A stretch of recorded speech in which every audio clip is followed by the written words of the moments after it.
he's going to cause fire to come from heaven, perform these dramatic miracles. And why? It's obvious this man is from God. He is God. Look at the miracles. How could you not believe it? What's wrong with you? See, and again, Hitler, Stalin, Henry VIII, no one had these kinds of people around him doing these kinds of remarkable things that will make it seem like you're nuts for not following this new world ruler.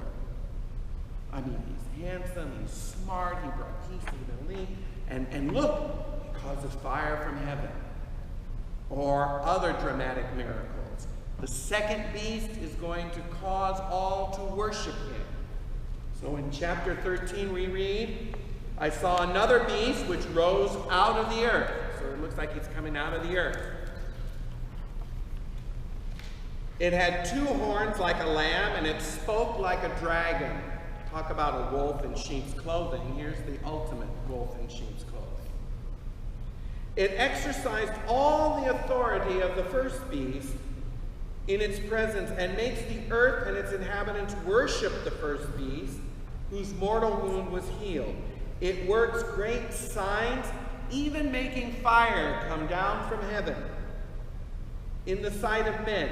And by the signs which it is allowed to work in the presence of the beast, it deceives those who dwell on the earth, bidding them to make an image of the beast.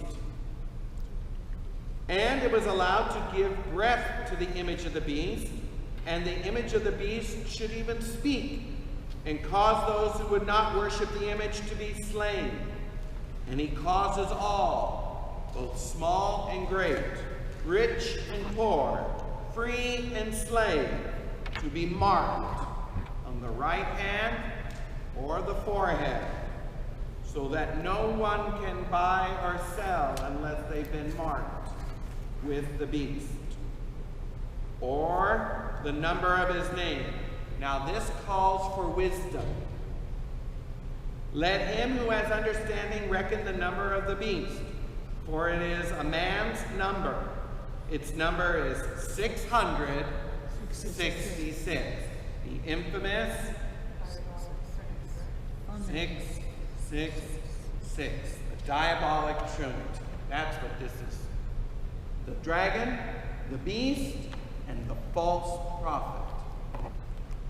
Is this mark going to be literal? Some sort of computer chip? Maybe. But how are you marked with the beast now?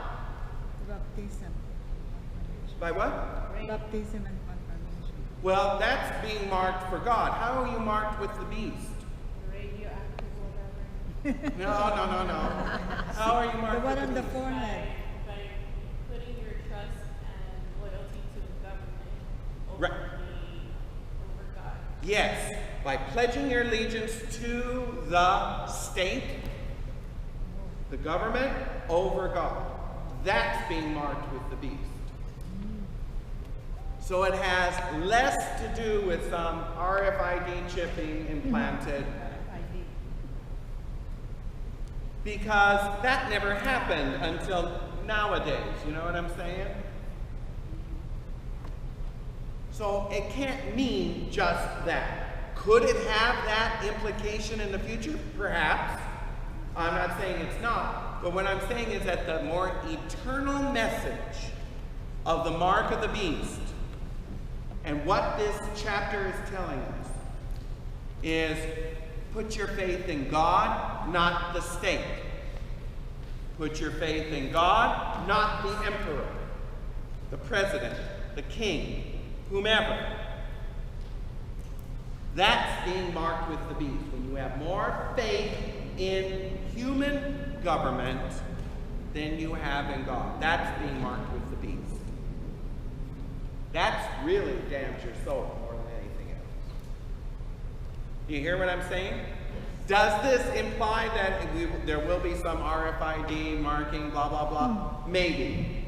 And that may be part of the Antichrist plot when he finally comes to power. But it may not. It may not. We don't know. But I'm not going to worry about that. There's no cause to worry. Why? Because I know I'm in the covenant with God. And I know not to pledge my allegiance to some false human system. Hear what I'm saying? Yeah. Amen. Yes? Oh, now? Yeah. Well, what about this thing now where a lot of the public schools, they're already removing or discontinuing praying in school? So, and this is something that's been instituted by the government, by the state. So would that be an example? Not nearly, maybe. As I've always said, being a math teacher by trade, as long as there are math tests, there will be prayer in school. So, what that whole business is just the cessation of state-instituted led prayers.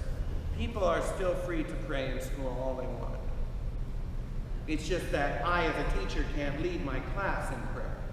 That's what that means. That's the ultimate meaning of it.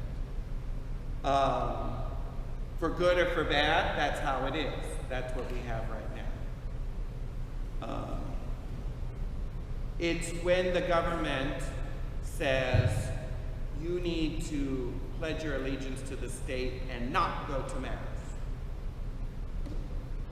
Or when the state says you may attend a Mass, but only with the government-run priests.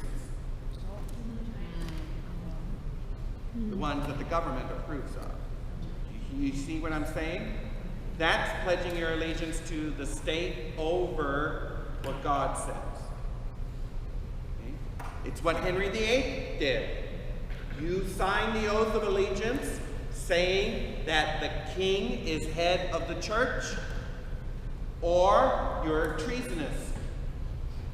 And if you're treasonous, off with your head.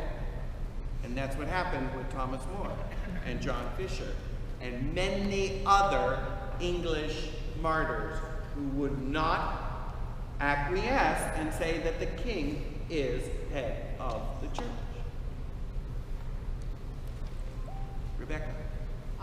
It's also like the Freemasons that they're pledging to their organization over God. Yes. Yeah. Yes. Freemasonry is very much that way. Where you take oaths, where you swear loyalties to a human institution over the church. Okay? So, we actually made considerable headway in our review of the book of Revelation, would you say? We will pick this up with chapters 14 on next week. You're very welcome. Thank you.